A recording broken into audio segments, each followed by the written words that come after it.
Liewe vriende, baie hartlik welkom by ons laaste gesels oor die boek Rit vir 2025. Nou hier op die voorhand van Kersfees voel mens half oorweldig deur die Kersmusiek en die versiersels. En dit is ook reg so. Kersfees is immers 'n tyd van groot vreugde. Maar mense moet ook altyd in gedagte hou dat voor die Kersmusiek en die lag en die vreugde was daar pyn en krene van normale geboorte waar die koms van die Messias ingelyf het.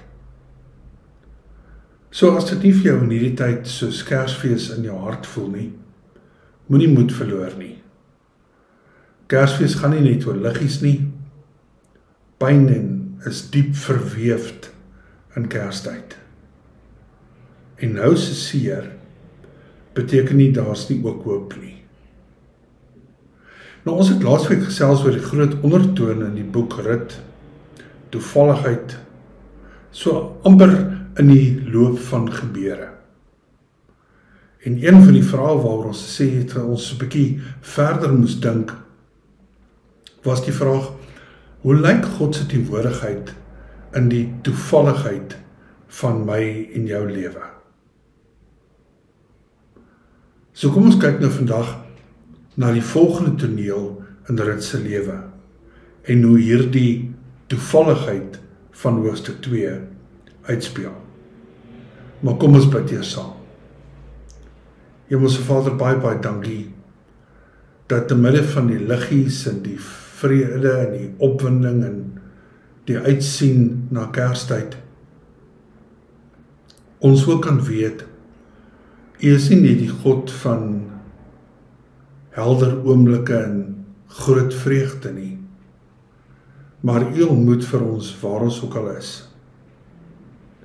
En ek weet, saam met die baie wat lag en vol vreugde is in hierdie Kerstyd, dankbaar oor familie se saamwees, is daar ook mense wie se alleenheid en hartseer voel as vir die hele Kersfees toerank. En ons bring in besonder vir hulle vandag nie toe, en vra dat U asseblief hulle baie vrede en rustigheid sal gee in hierdie baie moeilike tyd. Breek ook nou die woord vir ons oop, o Gees van God, sodat ons die hart daarin kan hoor en dit vir ons nuwe hoop sal gee. In Jesus naam, amen.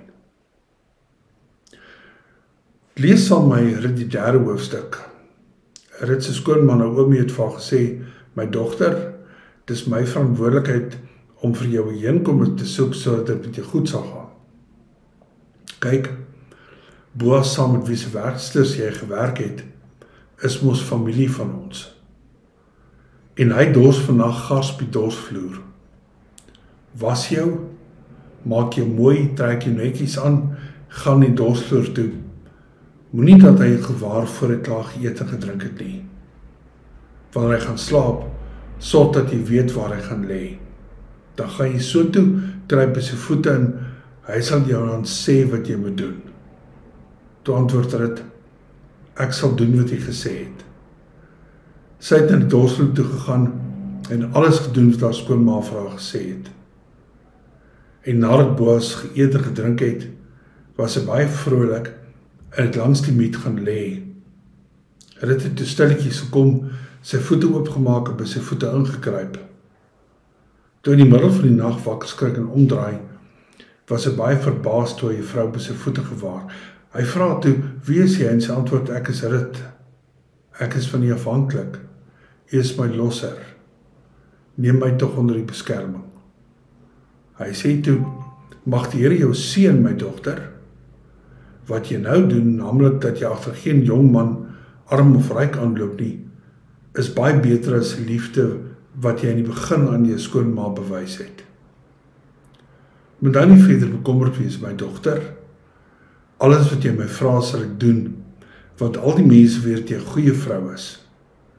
Dis waar dat ek jou losser is, maar nou is dit ook so dat daar 'n ander losser is, wat nader familie is as ek. Slaap vandag hier. As hy dan môreoggend bereid is om as jou losser op te tree, goed. Maar as hy nie wil nie, sal ek so seker as die Here leef as jou losser optree. Bly hier tot môreoggend. Sy het toe by sy voete gaan bly lê tot die oggend, maar voordat dit lig genoeg was om iemand te herken, het sy opgestaan, want, het Boas gesê, dit moenie bekend word dat 'n vrou na die dorsvloer toe gekom het nie. Hy het ook gesê, bring die Charlie wat jy om het en hou dit oop. Sy het oopgehou en hy het 26 kg haarsvra daarin afgemeet en dit op haar rug getel. Hy is toe stad toe en sy het na haar skoonma toe gegaan. Sy vra toe vir dit, hoor het toe gegaan my dogter, en sy het al vertel wat Boa alles vir haar gedoen het en gesê, hy het vir my die 26 kg gars gegee, want hy het gesê, ek mag nie met leë hande by my skoonma aankom nie. Naomi sê toe vir hom, wag maar en kyk wat nou gaan gebeur my dogter. Die man sal beslis nie vandag rus voor die saak afhandel is nie. Nou hoofstuk 4 vertel dan, ondertussen het Boas na die stadspoort toe gegaan en daar gaan sit. Juist toe kom die losser van wie Boas gepraat het daar verby. Boas roep toe, kom sit hier my vriend. Nadat hy kom sit het Boas ook 10 leiers van die stad gevra om daar te kom sit en hulle het dit gedoen. Boas sê toe vir die losser, Naomi, die vrou wat uit Moab teruggekom het, by die stuk grond wat aan ons familielid Elimelech behoort, te koop aan. Ek het gedink, ek behoort dit vir jou te sê.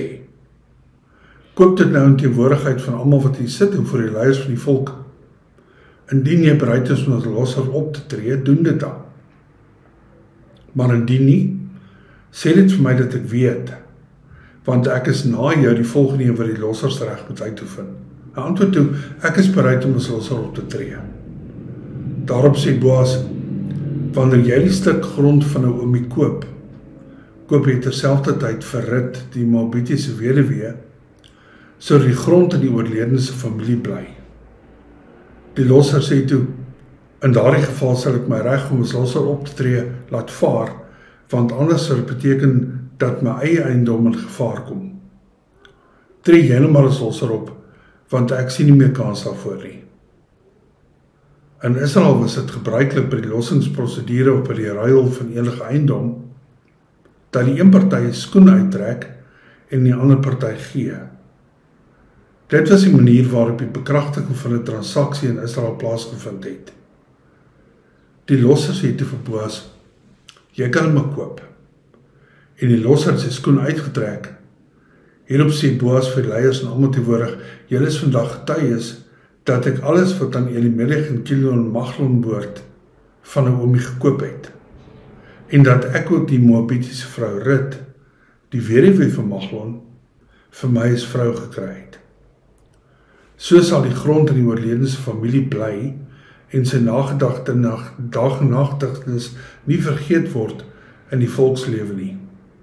Nou julle is vandag getuies. Die leiers en almal wat in die stadspoort bymekaar was, het toe bevestig, ons is getuies.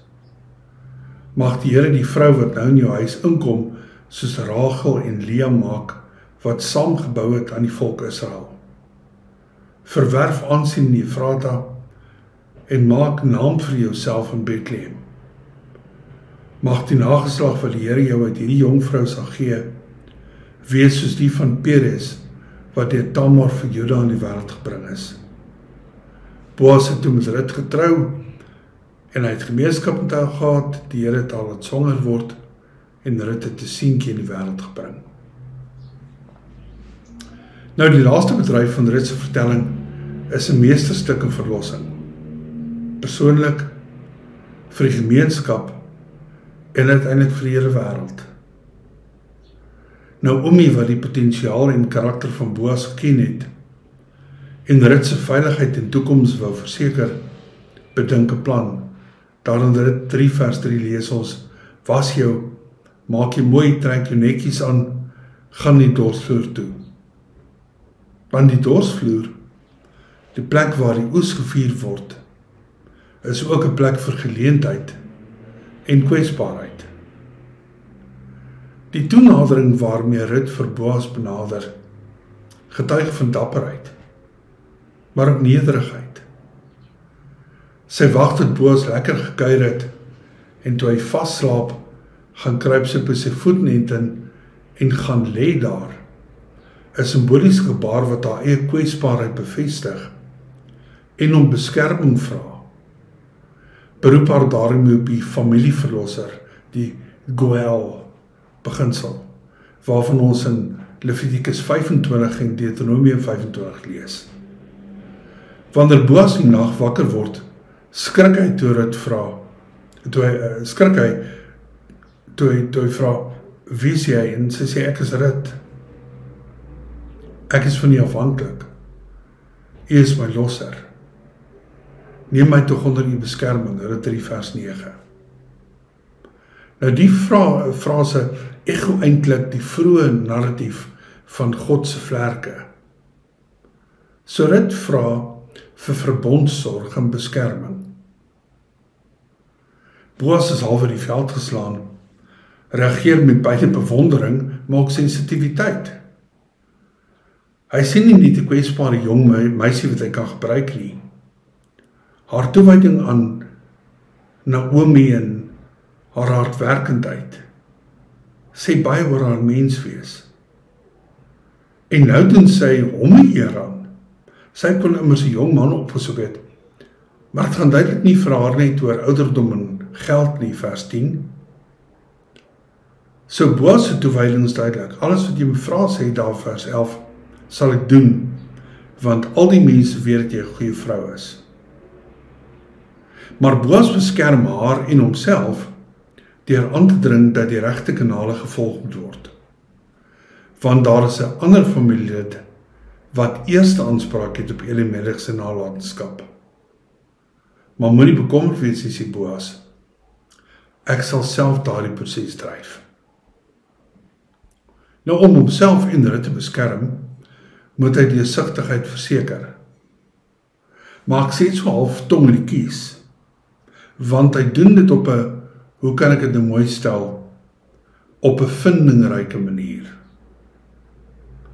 Boas van die saak in die stadspoorte toe, want dit was die plek waar sulke aangeleenthede op 'n deursigtige manier voor die gryskoppe van die dorp deurgepraat is. En daar by die stadspoort stel Boas die staak voor 10 oudstes, die destydse opsieners van die volk. Die naaste familielid losser is maar al te gretig, veral toe hy hoor hy kan Elimelech se grond koop, want grond was immer skaars, en Elimelech se grond was daar bewerk. Ja, ek stel belang, sê hy. En heeltyd maak Boas seker dat dit in die teenwoordigheid van die stadsvaders geskied. Veral toe hy kom met die curveball. Jy moet nou net onthou, as jy die grond koop, moet jy vir Rut byvat, want jy sal kinders by hom moet hê om vir Elimelech 'n nageslag te verseker. Die losser huwelik waarvan ons in die Ou Testament lees. Sodat grond altyd in die familie bly, want destyds het grond identiteit en 'n toekoms beteken. Maar onthou net sodat jy weet, sy is 'n Moabiet. Vindingryk van Boas nie, want jy onthou nog hoe ek in hoofstuk 1 vir daarop gewys het, dat daar groot onmin tussen die Jode en die afgodsvolke soos die Moabiete was. En om nou Moabiet in die Joodse bloedlyn in te bring, het die suiwerheid van die godsvolk bedreig. Heidene al 'n vastere plek in die hart van die Joodse kultuur gegee. Grond, identiteit en 'n toekoms. In daardie geval sê die eerste losser, gee ek my eerste weiringsreg prys, want ja, ek wil die grond hê. Maar as ek met hierdie Moabiet moet trou, stel ek my eie familie se toekoms in gevaar. En daai kool is nie die sous werd nie. So slaan Boas die 2 vliee met 1 klap. Hy kry Boas 'n stuk grond, en hy kry vir Rut as sy vrou, en dit alles in die naam van omgee. En heeltyd maak Boas seker dat hy die reëls van natuurlike geregtigheid nakom. Tevens, dit lyk so onskullig Die oudstes prys hom vir sy ruim hart en seën hom. Mag die Here die vrou wat in jou huis inkom, soos Rachel en Lea maak, wat saam gebou het in die volk Israel. Verwerf aansien in Efrata, maak vir jouself naam in Bethlehem. Mag die nageslag van die Here jou met hierdie jong vrou se gee, soos die wees wat Peres, wat deur Tamar vir Juda in die wêreld gebring is. Rit 4 vers 11 en 12. Hierdie seënbede verweef Rit, die vreemdeling, diep in Israel se verhaal in. Obed word uit Rit en Boas se huwelik gebore.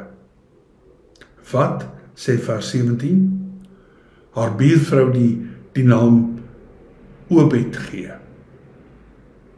'n seun is van Naomi gebore. Obed was die voorvader van Dawid. En so word die brood van die lewe, Jesus die Christus, in die broodarm Bethlehem gebore. Word die bitter Naomi se lewe weer volgemaak met die bloedlyn van 'n koning uit die Dawidshuis. Die boek eindig met 'n geslagsregister, 'n brug na koning Dawid, en in Matteus se evangelie word die brug verder gebou tot by Jesus die Messias. Jy kan dit lees in Matteus 1 vers 5 en 6. Net om vir jy so 'n bietjie konteks te gee rondom die histories en kultuur. Die bloedverwant losser, die Goel waarvan ek net gepraat het, was 'n sosiale waarborg ingebou wat verseker het dat grond en 'n toekoms vir die familie verseker bly. Maar hierdie lossingsprosedure was duur en openbaar. So dit het bereidwilligheid gevra om risiko en verantwoordelikheid te dra. Boas se optrede vervul die letter in die gees van die wet. Nou Rut se insluiting as 'n Moabiet in hierdie verhaal daag nie die kulturele grense uit nie, maar dit openbaar ook 'n God wat die buitestander verwelkom en hulle stories in sy verlossingsplan inweef. Nou, verlossing en sorg in Rut is nie 'n abstrakte begrip nie. Inteendeel, dit word betasbare, wettige en met die belang van die breë in gedagte geteken. Op die ou end bring dit nie net uitkoms vir Rut en Naomi nie. Verlossing kom vir die hele gemeenskap met die geboorte van die Messias uit Obed en so Dawid se bloedlyn. So ek wil graag hê jy moet saam met my so 'n bietjie dink, en Marius sal die slide vir ons opsit. Waar in jou lewe het jy uitkoms nodig? Die herstel van iets wat verlore is of gebreek is. Hoe inspireer Boas se voorbeeld van 'n offerende openbare sosiale geregtigheid jou eie verantwoordelikheidsgevoel? Wie in jou gemeenskap staan op die kantlyn soos Rut? En hoe kan ek en jy kanale word waardeur God hulle genees en uitkoms bring? Dink 'n bietjie na oor die impak van besluite oor geslagte heen. Watter nalatenskap van geloof bou en ontvang ek en jy? En dink 'n bietjie aan die maniere waarop jou storie dalk in God se groter verlossingsverhaal ingeweef is. Dalk verder as wat ek en jy nou kan sien of kan dink. Nou kan jy so 'n bietjie verder ook gekyk na Jesaja 54 vers 5. Die skepper is die man, die Here die almagtige is sy naam. Galasiërs 3:28, daar's nie meer so iets soos 'n Jood of 'n Griek nie. Ons is almal een in Christus. In Romeine 8:28, en al hierdie dinge werk God tot voordeel vir die wat hom liefhet. Die Rut verhaal sluit af met die bitterheid van verlies wat omskep word in die soetheid van nalatenskap, hoop en seën. Die gewone getrouheid van individue word die middel waardeur God die geskiedenis vorm, sonder dat God self ooit in die eerste persoon aan die woord kom. In Rut se verhaal sien ons die uitnodiging om te vertrou, om lief te hê, om dapper op te tree, wetende dat verlossing moontlik is. Nie net vir ons nie, maar ook vir geslagte wat nog kom. Mag u hoop in hierdie Kerstyd vernuwe word. Jou moedeloosheid oorgaan in hoop. In die wete dat ons nie nodig het om self te moet sien nie. Al was ons nie daar nie, ons weet dit is waar. Christus Jesus, die Here, is vir ons gebore. Geseënd is julle. Tot 2026. Vrede.